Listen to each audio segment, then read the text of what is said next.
Welcome to the Girl Club, Unfiltered, with Brit and Loz. This is your weekly catch-up on all things training, lifestyle and performance. With plenty of unfiltered chats along the way. Enjoy! Okay, guys, hello. Oh my God, hello. Welcome to the Girl Club. It's taken me a hot minute to organise how to sort this out this morning, but we got there. So hello and welcome. Good morning, good afternoon, good evening, whatever time it is when you are listening to me today. So if you haven't already taken the guess, it is just me, Brittany, today for your podcast as Loz is on holidays. Lucky chick. She is in Thailand living it up at the moment. So lucky her, and I hope for a safe return. I thought I would spend this episode just talking about myself, my type 1 diabetes, and just talking everything about that and just creating some awareness and creating some education around it, and just, I want to kind of just talk about it a little bit more just in case people are unaware, and I would love to provide some education. So buckle up. I've got my coffee ready to go. I've got my information ready to tell you, and but firstly I guess I'll do like a little check-in. Like obviously Loz isn't here, but my week that was. So I have hurt my foot, and I don't know how I've hurt it. I woke up on Friday morning in a really, really bad pain, bad way, couldn't walk properly, and I ultimately thought, oh my God, I've broken my toe in my sleep, and I don't know how I've done it. I kind of just let it linger for a few days, and I was like, all right, maybe we'll go to the doctor. I couldn't get in my GP, so I was like, okay, we'll call a telehealth consultant and see how we go there. No luck. She's like, no, you need to go to like urgent care and actually see someone about your foot. And I'm like, okay, no worries, cool. And obviously, if you're unaware, being type 1 diabetic, our feet are super, super important for us. And if something happens and it presents at our feet, it raises a lot of red flags, especially for doctors and health professionals. So basically, I just got some blood tests done, and I've got to go back today to get those results. Hopefully nothing crazy, but basically just is getting a little bit better, but it's not at the same time. Bruising, swelling. They were like, oh, maybe it's a septic joint infection. I was like, please let it not be that, because I don't want to go sit in the hospital for a few hours just to wait to see a foot doctor about my foot. But she's like, I don't think it is that, because it's gone down. It's not getting any worse. But basically, you just got to have a look at whether it's inflammation, infection, or just random accident, I guess. So that's that. That's the fun that I'm going to be enduring. But yeah, so I thought I would just talk to you guys today. Again, about type 1 diabetes, basically what it is. How it affects life, my story with it as well. So I got diagnosed back in 2009. And basically it wasn't really a known thing back then. And I feel like it's a lot more known today, but still not super, super known. Like not a lot of people are really actually aware of it. And so back in 2009, I remember being sick, and I just couldn't eat, and I was like sleeping all day, and I was going to the bathroom, and I was just like, I don't want anything to eat. Just give me a frozen Cokes. I just want frozen Cokes, because my mouth was super, super dry. I was like, just give me frozen Cokes, Slurpees, water, whatever. So there was that, and then my mum called an ambulance, and they come to the house. And I remember this, and they were like, oh, like, what's wrong with her? And she's like, this, and they go, oh, just give her an apple, just peel the skin off an apple and give her an apple and she'll be okay. And she's like, oh, okay, whatever. I'm not eating at this point. Like, there's no way I'm ingesting an apple. let alone like anything, right? So anyways, they came, they left, and she's like, oh, okay, nothing's getting better. So she called another ambulance, and they come and they go, what do you want us to do? And she goes, take her to the hospital. Something's seriously wrong with her. Take her to the freaking hospital. Why? Like, what do you mean? She reckons that, you know, if I didn't go to the hospital that night, I probably would not be where I am today, which is a really scary thought. Like something definitely could have gone wrong. Anyways, in the hospital, not allowed to eat, not allowed to drink. I'm apparently giving my mum these evil eyes at her from the stretcher because I just want to drink. But they're like, no, we can't give her anything until we know what's wrong with her. Anyways, I think it's like 5 a.m. in the morning. They come back and they go, oh yeah, she's type 1 diabetic. So lucky they sorted out what was wrong with me. They were going to send me off to Randwick or Westmead at the Children's Hospital because like this is like obviously like an adult hospital and they weren't sure what was happening. Just a few weeks before this did happen, funnily enough, I did go and get blood tests. I went and got blood tests just as a general checkup, and apparently they checked everything but my sugar levels. And if they had checked my sugar levels, this would have been clocked. Because like type 1 diabetes isn't just something that happens overnight. It is something that kind of gradually builds up. And yeah, eventually I was in DKA, and that's what caused all of this stuff to happen. Which is, yeah, again, kind of scary, but it's good to know now. And I feel like there is like a lot more awareness and a lot more education out there for people to find and talk about, and just to be obviously a little bit more educated in the fact. So if you are not aware, type 1 diabetes, the actual definition of it is that it is an autoimmune condition where the body's immune system attacks and destroys the insulin producing cells in the pancreas. So the pancreas is obviously an organ that is in our body and that secretes insulin, and insulin is a hormone that we need. The insulin is in charge of sending glucose into our bloodstream and into our muscles to give us energy. And so everything that you eat, the carbs turns into glycogen, and that goes into our muscles and our liver thanks to insulin. And basically we just use that as our energy. We use that to brush our teeth. We use that to go to the gym, just literally everything. And so this means that my body actually produces no insulin. I believe that I'm at a stage now, 17 years later, where I no longer produce any insulin whatsoever.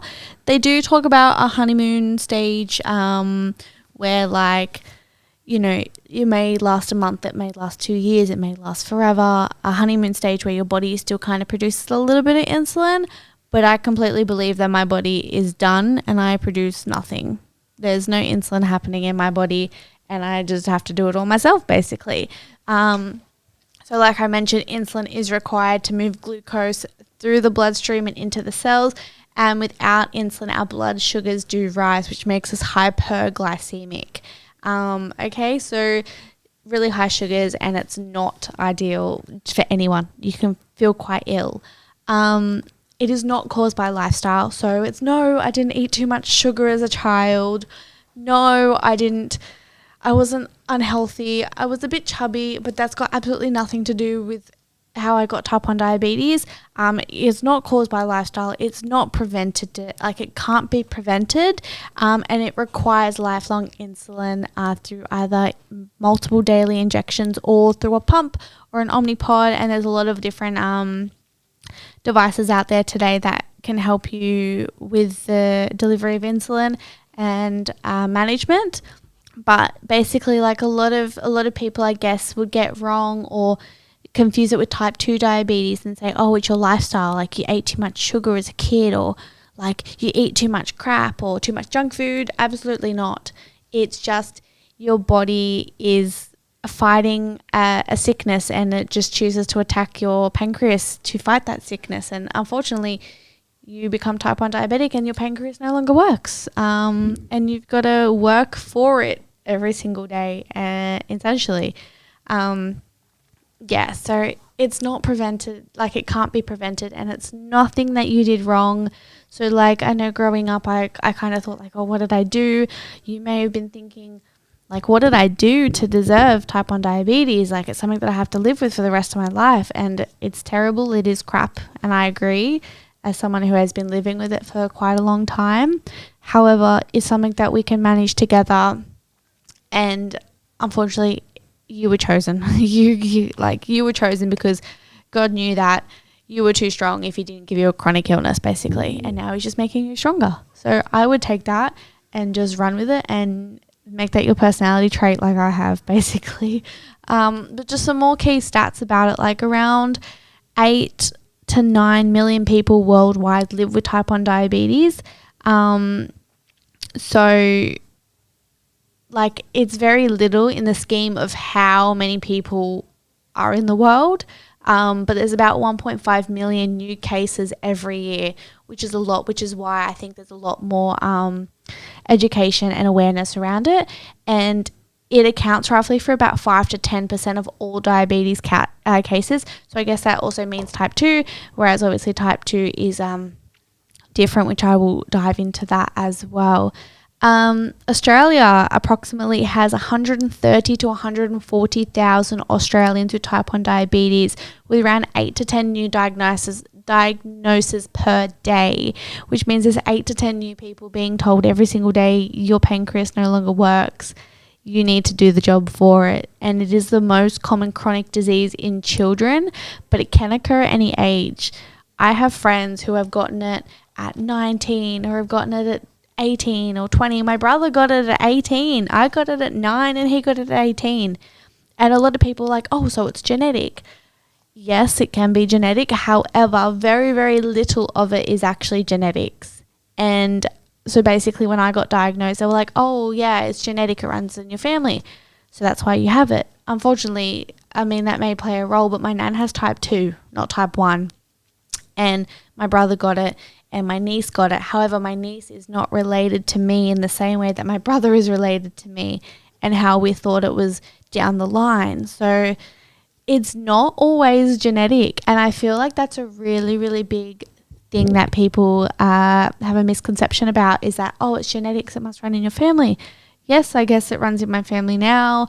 And I was told, oh, it skips a generation. But I guess they were wrong as well. Like, I always thought, oh yeah, my grandkids are going to get it now. Like, great, sucks to be them, but that may not be the truth. They may not actually get it. And if they don't, that's good for them too, because I wouldn't wish this upon anyone, but if you do get it, if you are fortunate enough to become a type 1 diabetic, it also just teaches you so much as well. It teaches you resilience and time management and planning and adapting and all of these other things that I guess some people wouldn't actually think in their just day-to-day life. Like, we have to think about what we're going to eat, what our blood sugars are. Are we going to go for a walk after we eat? Are we about to go to the gym? Are we training?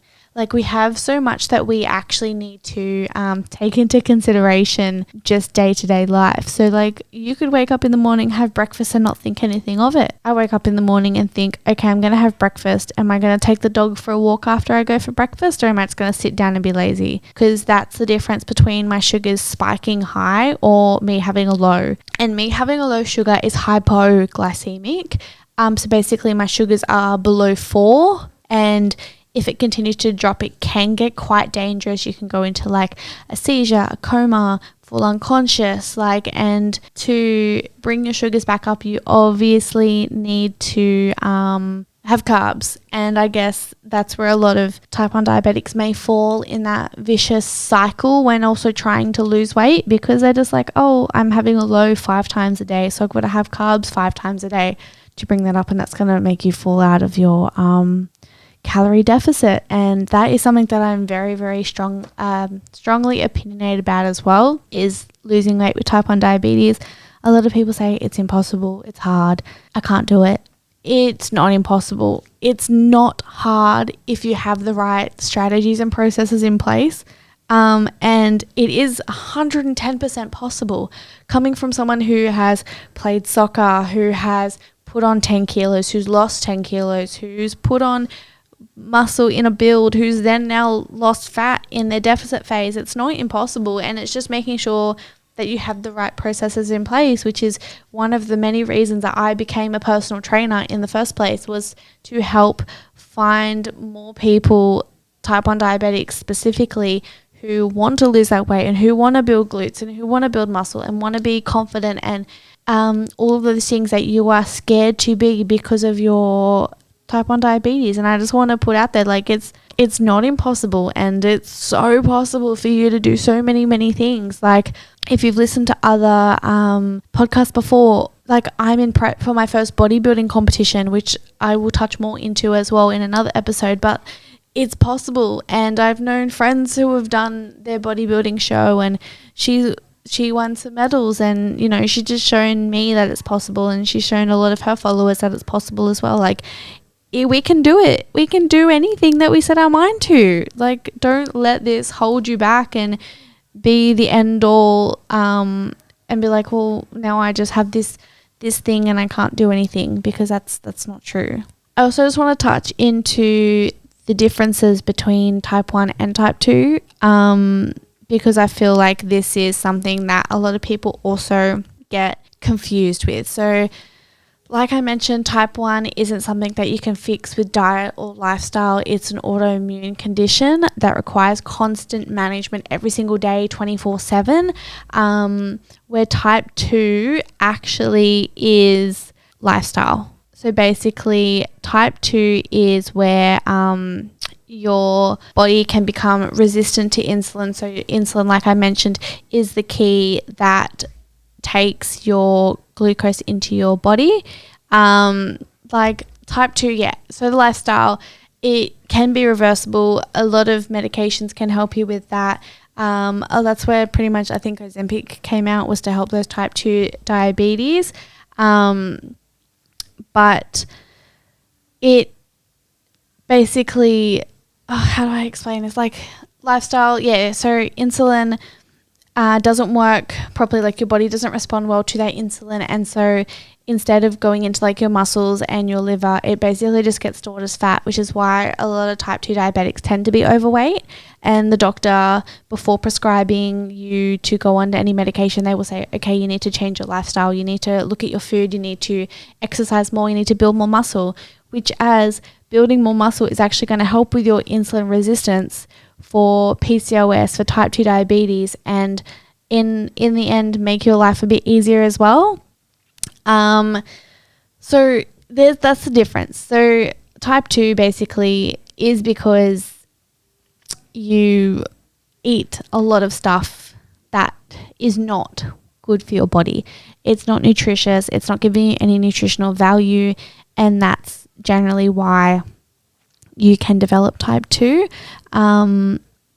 Yeah, just wanted to touch on that, because I feel like a lot of people do get that confused. So, like, bodybuilding with type 1 diabetes as well has shown me quite some difficulties. Not so much during prep, because I basically am eating the same food every day, same time, doing the same movement, and so it's pretty much it's not that hard for me to, I guess, manage. But before that, like, I guess I don't know how to explain it to someone who's not actually like lived through it, I guess. So like it is hard, because sometimes when I'm training, I might start to go low and I'm like, oh crap, what did I do? Or crap, I need to eat. But really it's finding those processes and those plans and those strategies that will help you manage your type 1 diabetes through everyday life and training and all that kind of stuff. And so I just want you to, like, I know I've kind of gone on in like a lot of different tangents here, but like, if you know someone who is a type 1 diabetic, and like, you know, sometimes they might seem quiet, or sometimes they might seem like they're struggling or whatnot, just, you know, reach out to them and just be like, hey, like, I know, like, you might not be a type 1 diabetic, but your friend might be, and you could reach out to them and be like, hey, like, you know, I know I'm not type 1 diabetic. I don't fully understand everything that you go through, but I want you to know, like, I am here for you, and that I can talk to you, like, if you want to talk to me about it and that kind of stuff. Like, we want to educate you guys. Like, we want to make you aware of what we go through every single day. I have people, like, on the street being like, oh, hey, is that a CGM?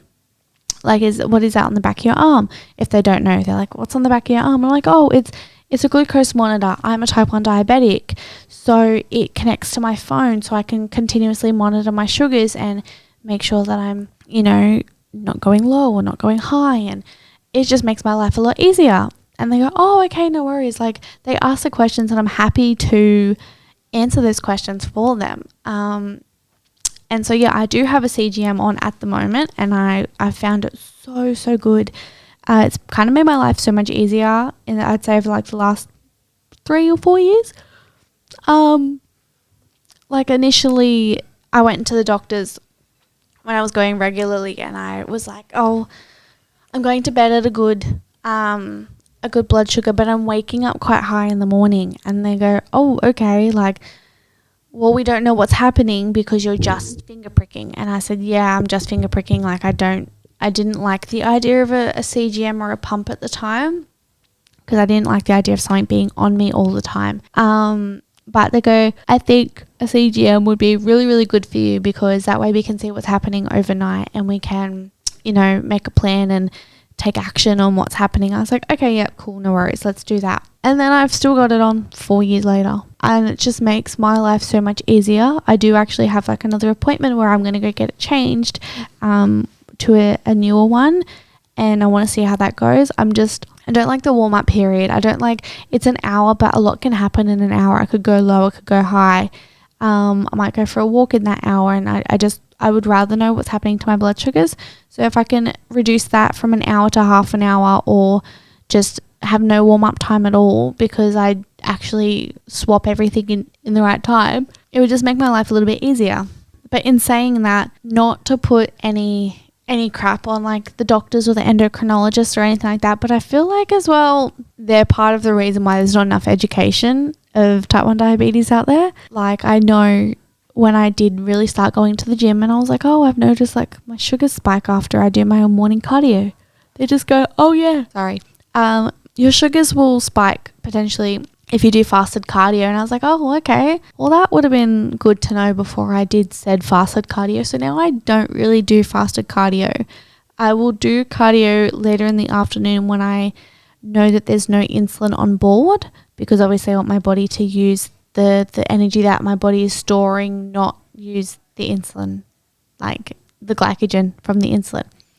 Anyways, so now I do that in a different time and I notice no spikes or anything like that, which is great. But I just, things like that I wish that they told me. Oh my God, I can't stop yawning, sorry. And then they also go, oh yeah, like around your period, around your cycle, you need more background insulin. And I'm like, oh, okay, well, I wish I knew that when I started my period 10 years ago. You know what I mean? Like, it's just little things that I wish that I was told and that I want to tell people. Like, I want to be able to give advice to these women and these men who deal with this every day, because I also deal with this every day. And again, like on a different thing, like us women, like we go through our hormones and we have our periods and we have mood swings and all this kind of stuff. Throw type 1 diabetes on top of that and it's a war. We are basically going to war all the time. And it's just another thing to manage on top, because obviously when our hormones are wreaking havoc in our body, our insulin needs also change, and oh my God, we need to like be aware of that and adjust accordingly. And it's just another thing on top of another thing. And just in like regards to this, I spoke to someone on a meeting last week, who's also type 1 diabetic, and he's got quite a large following on Instagram, in my opinion. He also helps type 1 diabetics, and so I really looked up to him, and I was like, oh, I really want to do what this guy's doing. And I reached out, and we've had a conversation, and like there's potential, and we agreed on a lot of things. There's not enough education. The doctors don't give you the right information according to your lifestyle. It's all a textbook, and we are not textbooks. I'm so sorry, I keep yawning, guys.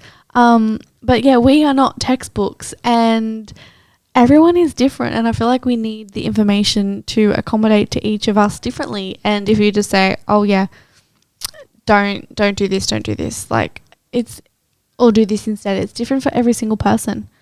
Like, I feel like I could just talk about this forever and ever and ever, and I've already been on it for about 25 minutes. So if you're still here, thank you so much. I really appreciate you just listening to me blabbering on for 25 minutes about type 1 diabetes. But I also hope that you feel like you've learned a bit of information. But anyways, back to my story. So I was talking to this guy, and we're just like talking, and I feel like we've had a lot of same experiences in regards to growing up with it. He got it a little bit later than I did. I got it before I was in my teens. He got it mid-teens. But like one thing that we both agreed on is that there's not enough events. There's no events for us type 1 diabetics between the age of say 20 and 30.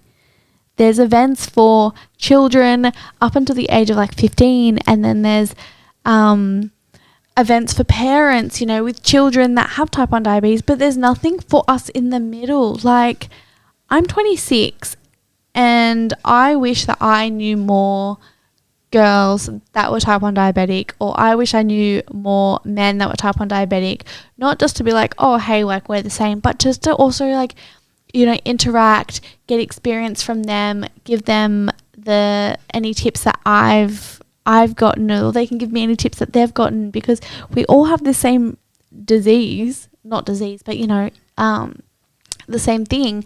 And every day that we go through this, like, you know, we're learning more. It is, yes, 180 more decisions that we have to make every day compared to the basic person. Like, you could go out and eat a box of Krispy Kremes, and there's like 600 grams of carbs in the box. What do we have to do for 600 grams of carbs? We gotta pre-meditate this. We can't just go out and willy-nilly go, oh yeah, I'm just gonna have a cookie, because our sugars are gonna go high. We need to plan, okay, we're gonna have a cookie in 20 minutes. Let's pre-bolus. Let's wait 15 minutes. Let's have this cookie, and then our sugars will balance off. A slice of pizza. I saw this girl on Instagram, and what she's been doing with her pizza is she'll have half of her insulin before her pizza, eat it, and then have the other half after. And that's fine. But see, a normal person wouldn't have to think about doing that with a slice of pizza, because they just go, oh, pizza, I'm going to eat it. No. That's not how life works for us. We have to actually plan and eat and have insulin according to those plans. And it's actually crazy to think about how much we have to plan our food just so we don't feel sick or pass out or anything like that. Like, it's I guess some things that normal people may just take for granted that we fully have to think about. Oh, I don't know. It's crazy to me to think about this, and like how different macros and different foods affects our blood sugar too. Like, if we have too much carbs and not enough fats or protein, we're going to spike quite easily. Same with high GI and low GI. And like, if we have a lot of fats in our food, like again, pizza and cheeseburgers, for example, it's going to prolong our spike as well, because the fats are going to carry the carbs through. And then once our insulin runs out, like there's no more insulin on board, it's going to spike because those fats are still carrying those carbs through our body. It's just so much to think about. And like, we are very, very strong. 110%. We are very strong individuals. We are a strong community collectively. Like, we go through so much. And like, although when I was younger, I kind of didn't want anyone to know that I was a type 1 diabetic, now it's my personality trait. If I could scream it from the rooftops, I would scream it from the rooftops. Be like, hey guys, I'm a type 1 diabetic. I'm a bodybuilder. I go to the gym every freaking day. I love what I do. Let me help you. Let me teach you. Like, oh, I'm so passionate about it. And I just wish there were more passionate people about it too. And I don't know, like, genuinely, I love it. And like, I say that funnily, but I do love it. And like, I put this thing out the other day. If a cure, because they're talking about cures and stuff, again, I didn't mention, there is no cure for this. Unfortunately, once you're type 1 diabetic, that's it. You're type 1 diabetic for the rest of your life. You die with this disease unless you get a pancreas transplant, but they're talking about inlet cells, and there's been some progress with that, and this woman has halved her insulin in 6 months, which is great. However, there's talk about like a cure and stuff. I don't know if this is a bit controversial, but I did put this on my TikTok, and I said, like, if there was a cure in Australia and I had to pay for it, I would not take the cure. I would not, because I love what type 1 diabetes has taught me. It's taught me how to work with my body, not against it, how to fuel my body. Again, time management, adaptation, just being tough, like, and knowing my body just a bit better than I guess the normal basic person would, right? So that's why I wouldn't pay for it. But if it was offered to me for free, then I would probably take it, because again, I'm not paying for it. It's free. My body's going to work, that kind of stuff. Not that my body doesn't work, but you know what I mean? Like, if I had to pay for this cure, I'm sorry, but I wouldn't take it. If it was free, then yeah, I would probably take it. But going through so many phases in my life with it, I feel like it's made me the person that I am today, for sure. From going from being a child, getting it, from taking, 4 weeks off school to try and navigate this, to going through high school and hiding it, and then to ending up in hospital a couple of times during high school and primary school, and then hitting that pivotal moment when I was 20 and I ended up in ICU for 2 days, and I was like, no, I need to make a change in my life. That's made me who I am today, and I've found that love for myself, and I've, I don't know, just like pushed through. And yeah, it's really, really funny. I'm sure, like, if you got a room of type 1 diabetics together, you'd have the one person being like, oh, I hate this. I hate it so much. And yes, days are going to be draining, and yes, you're going to cry and you're going to be frustrated. I get those days 110%. I get annoyed when my blood sugar goes low because I have to eat, and I'm like, I don't want to eat because I want to save my food. Like, you know what I mean? Or when I'm high, I'm like, oh my God, I thought I bolused correctly for this. Like, every day is different, and every day is going to give you a new challenge. And if there's one thing that you can take away from this as a type 1 diabetic, just be kind to yourself, because every day that you wake up is the first day that you are living with this disease. Although your day yesterday might be exactly the same as your day today, you're still waking up in the first day of having this disease today. Like, if that makes sense. You could have it for 20 years, 30 years, but every single day that you wake up is still a brand new day that you are living with this disease.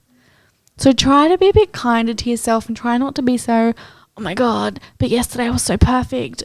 You need to think about factors as well, okay? I don't know how much more I can go on about this without boring you guys, but like, just know that there is support systems out there.